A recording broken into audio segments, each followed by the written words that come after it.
একটা লোকের কথা বলি, আচ্ছা নাম ধরে বলি, তাতে কি আছে, ধরেন যেন বসুন্ধরা, ওরা কোনো জমি কিনেছে 1,00,000 টাকা শতক, যে জমি হলো 1 কোটি টাকা শতক। তো মরিচের গোড়া বিক্রি করে কি হবে? 1 শতক জমিতে যত টাকা লাভ করবে, মরিচের গোড়া বিক্রি করলে 10 বছরে তত টাকা লাভ হবে না।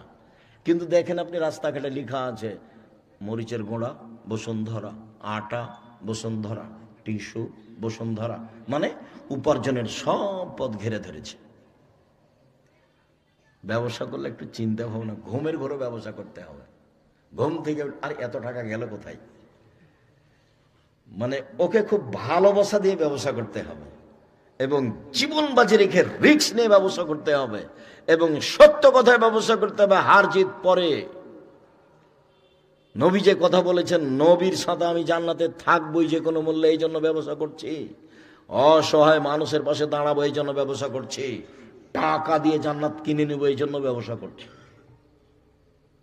মনটা আপনার বড় হতে হবে এরকম। সারাদিন দিন মজুরি করে থাকেন, 10টা টাকা পাওয়া যায়, সন্ধ্যা হতে শেষ হয়।